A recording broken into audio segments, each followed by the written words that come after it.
So for if we start with 19, it says find sine theta and tangent theta. So we're looking for the sine of theta and the tangent of theta.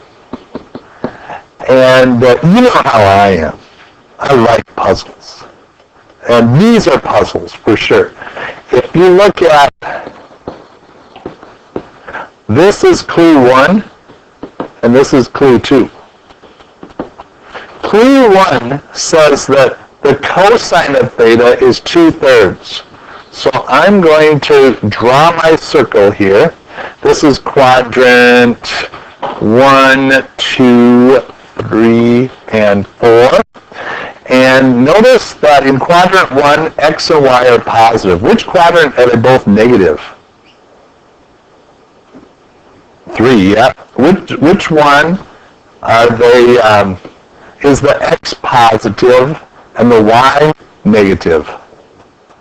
The x is positive and the y is negative. Which is the x negative and the y positive? 2, yeah.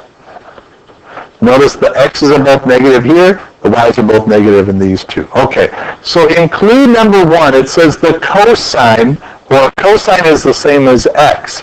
The x is positive, it's greater than 0. Where are the x's positive? Well, in quadrant 1, the x is positive, the y is positive. In quadrant 3, they're both negative. In quadrant 4, the x is positive and the y is negative. So where is the cosine positive? That'll be in 1 and 4. Those two quadrants, the cosines are the x's. If the x's are positive, the cosines are positive. Which quadrants are the cosines negative? Cosines 2 and 3. Which quadrants are the sines negative?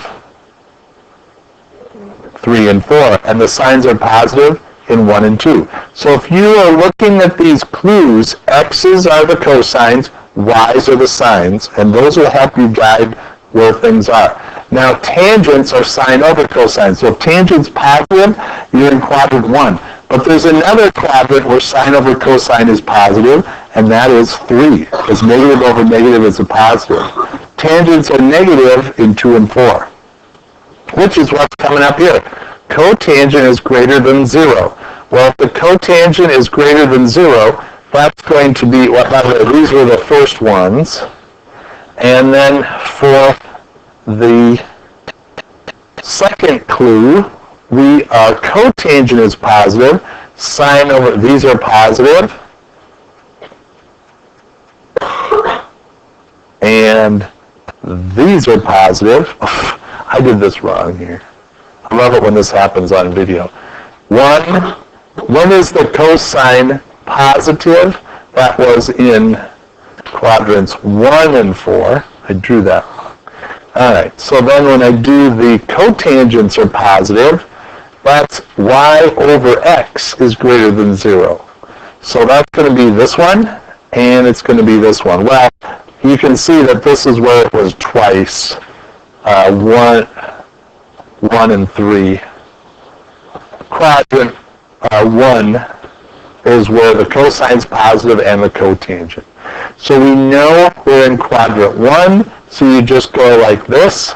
And so now I can draw a triangle that has a right angle and a theta. And then we use this cosine SOHCAHTOA to describe this fraction, 2/3. And then turn to your neighbor, how are you going to find the other side? Go. How are you going to find that other side? And what will it be?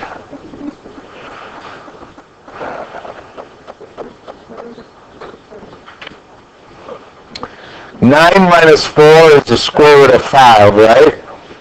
And in quadrant 1, that'll be positive 2. So a little messed up in here, but you can kind of see the sine of theta. Sine of theta is going to be opposite over hypotenuse. So it's square root of 5 over 3. The tangent is going to be opposite square root of 5 over adjacent, which is over 2. So those are the two. Let's do another one. Let's do 22. Find sine and cosine. The cotangent is 3/7. So this is going to be 1 and 3, right? Because tangent and cotangent, x's or y's are positive or they're both negative. Well, secant is less than 0, or 1 over cosine is negative. Well, when is the cosine negative? When is the cosine negative? Which quadrants? 2 and 3. So we know this is going to be 2 and 3.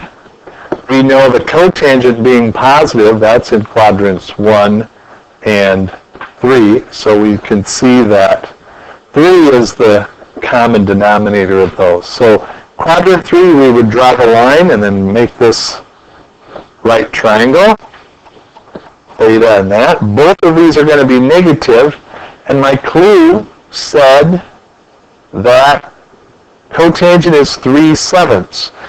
Tangent would be opposite over adjacent. Cotangent would be adjacent over opposite. So far, so good? Adjacent over opposite. Now, wait a minute. In quadrant 3, though, what can you say about the x and y's in quadrant 3? They're both negative. So, one more time, it says cotangent is 3/7.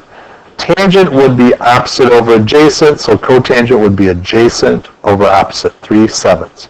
And then in quadrant 3, they're both negative. Use Pythagorean theorem. 49 and 9 is square root of 58. This will always be positive in quadrant 3. Then you just answer your question. Sine of theta is -7 over square root of 58. Cosine of theta is adjacent, -3 over the square root of 58.